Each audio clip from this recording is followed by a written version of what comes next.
जहां आप अपने घरों में बैठकर मोबाइल पर ये वीडियो देख रहे हैं, दुनिया में एक देश डूबने वाला है और यहाँ रहने वाले हजारों लोगों के सामने ये संकट खड़ा हो गया है कि अपने पुरखों की धरती को छोड़कर वो बीच समुद्र में कहाँ जाए। हम बात कर रहे हैं प्रशांत महासागर में स्थित देश तुवालू की, जो कई छोटे छोटे टापुओं के समूह से बना हुआ है। इस देश पर और यहाँ रहने वाले लोगों के सामने अब अपने अस्तित्व का खतरा पैदा हो गया है। आज की इस वीडियो में हम तुवालू के बारे में बात करेंगे। नमस्ते, मेरा नाम है आयुष और आप देख रहे हैं एबीपी लाइव वर्ल्ड, जहां हम करते हैं बात अंतर्राष्ट्रीय प्रसंगों से जुड़े मुद्दों पर।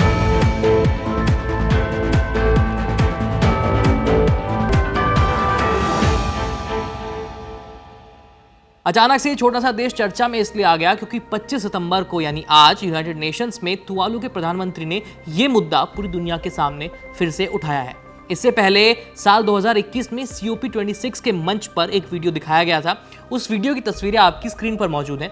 तस्वीरों में सूट और टाई पहने पानी में एक शख्स खड़ा हुआ दिख रहा है। वो विश्व के नेताओं से जलवायु परिवर्तन को लेकर जरूरी कदम उठाने का आग्रह कर रहा है। वीडियो में आप जिस शख्स को देख रहे हैं वो साइमन कोफे हैं। साइमन कोफे दुनिया के सबसे छोटे देशों में शुमार तुवालू के विदेश मंत्री थे। पैसिफिक ओशन में 9 छोटे छोटे द्वीपों पर बसा तुवालू द्वीप समूह अस्तित्व के संकट से जूझ रहा है। इस देश की कुल आबादी 11,600 है। इन लोगों के हाथों से समय रेत की तरह सरक रहा है। दरअसल तुवालू की ऊंचाई समुद्र तल से महज 2 मीटर है और पिछले 30 सालों में ग्लोबल वार्मिंग के चलते यहाँ के समुद्र का लेवल 15 सेंटीमीटर तक बढ़ चुका है, यानी करीब 6 इंच, जो वैश्विक औसत का 1.5 गुना है। इतनी स्पीड से बढ़ते हुए जल स्तर को देखते हुए नासा ने यह अनुमान लगाया है कि 2050 तक तुवालू का सबसे बड़ा द्वीप फुनफुनाटी रोजाना आने वाले ज्वार भाटा के चलते आधा डूब जाएगा और इसी द्वीप पर तुवालू की करीब 60% जनता रहती है। यहाँ गांव के कुछ हिस्सों में लोग 20 मीटर की पतली सी जमीन पर बसे हुए हैं। यहाँ स्थिति इतनी खराब हो चुकी है। न्यूज एजेंसी रॉयटर्स से बातचीत करते हुए यहाँ की एक नागरिक जिनका नाम फुकोनोई है, उन्होंने कहा कि वो फैमिली प्लानिंग कर रही हैं, लेकिन उनको इस बात का डर है कि जब तक उनके बच्चे बड़े होंगे तब तक ये द्वीप समुद्र में डूब चुका होगा। ये इतना बड़ा डर है जिसकी वजह से बच्चे की चाहत होने के बावजूद उनको भविष्य की चिंता है, क्योंकि आबादी को अपनी जगह छोड़कर विस्थापित होना पड़ेगा। तुवालू में खतरे की आहट साफ सुनाई देने लगी है, क्योंकि समुद्र जल स्तर बढ़ने की वजह से अब अंडरग्राउंड वाटर में भी खारा पानी घुस गया है, जिस वजह से फसलें चौपट हो रही हैं। इस कारण से यहाँ के लोग बारिश के पानी को इकट्ठा करके उसे पीने के लिए मजबूर हैं। जलवायु और सुरक्षा के बढ़ते खतरे को देखते हुए तुवालू और ऑस्ट्रेलिया के बीच 2023 में एक समझौता हुआ था। इसके तहत ये तय हुआ था कि 2025 से हर साल 280 लोगों को ऑस्ट्रेलिया में स्थायी रूप से विस्थापित किया जाएगा, वहां बसाया जाएगा, और जब तक तुवालू जलमग्न होने से पहले इस एरिया को सारे लोग छोड़ चुके होंगे।